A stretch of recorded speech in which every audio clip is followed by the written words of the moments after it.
We're going to spend some time hearing from some of the worship apprentices here at Calvin College. Annika, Chan, Jana, Joel, and Sam, I think if you all will come up, we'll talk a little bit about your process for planning worship. As we've gotten to know them, one of the things that I've learned is they have at least 5 worship services here on campus, so every day? Five chapels a week. 5 chapels a week. And then Loft on Sunday, so it's 6. And so this is part of a team that's responsible for consistently planning worship and leading, and they've got a wonderful pattern down pat. Maybe we could just start with that. Describe how it is that you all plan worship together.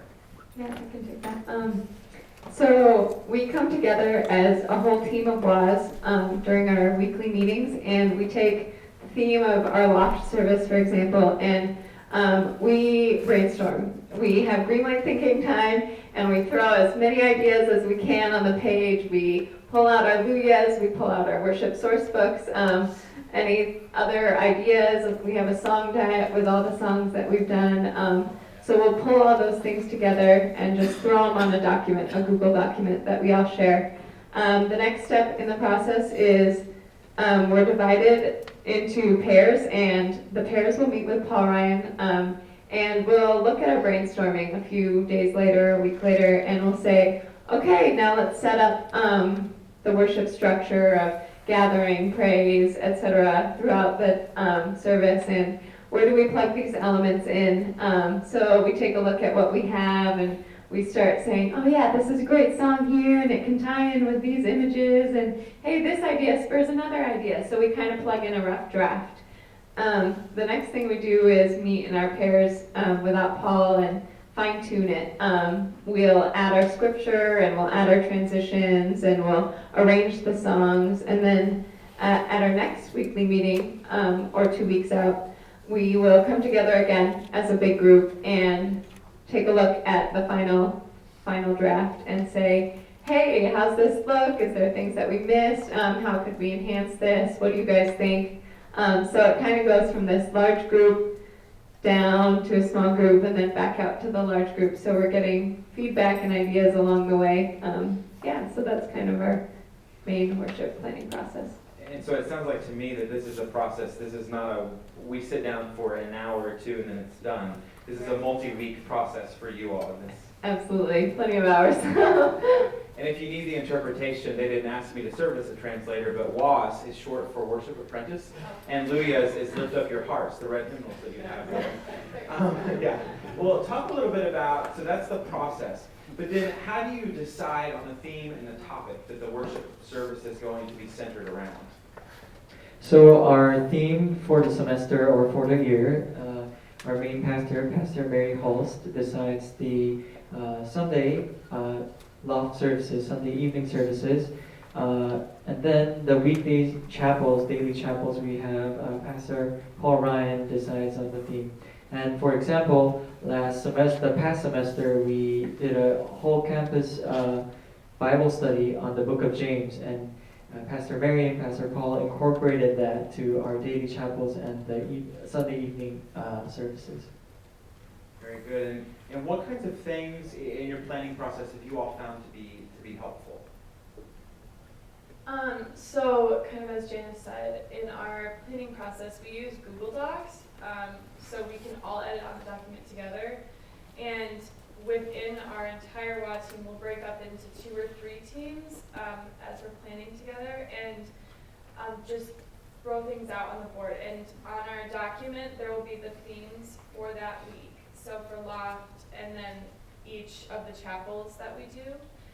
And under that, there will be a grid that says prayers, scripture, songs, visuals and images, miscellaneous. So those columns kind of help us have categories to think about as we're, looking at things. So we'll have, our books out, both the Luyas and then Psalms for All Seasons. And we'll have our laptops so we can look things up there in our Bibles and whatnot.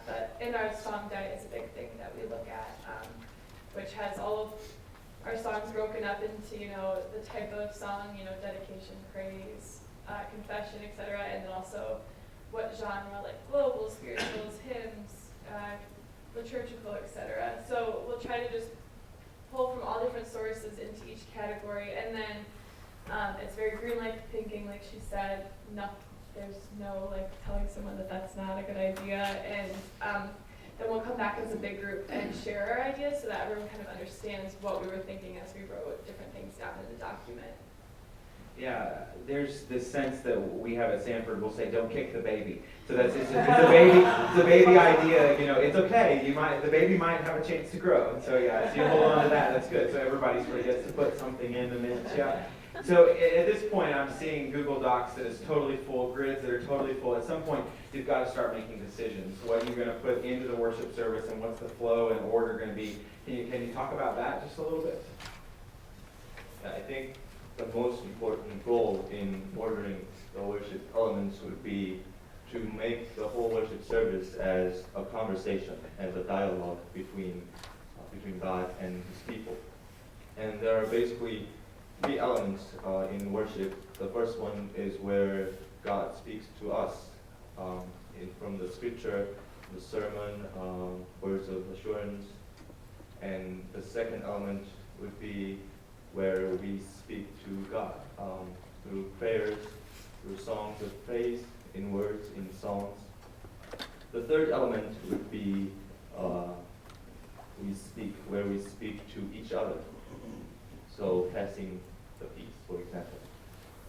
And to visualize these organizing elements, we draw arrows on the sheet that we have worship service orders.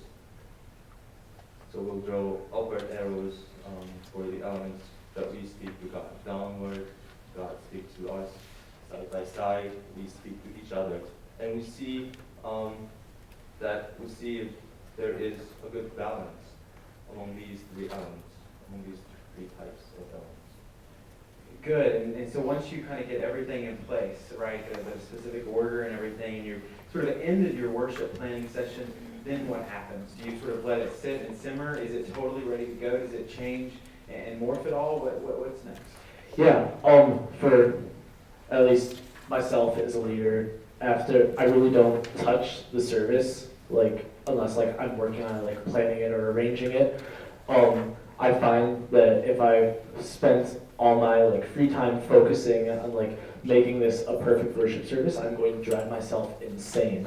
And but you know, like getting feedback from Pastor Paul or from the other WAs, like through email or in our meetings, like we're always open to that. We're always open to hearing from different perspectives and from different backgrounds and learning about how we can grow and better serve the diverse community we have at Calvin.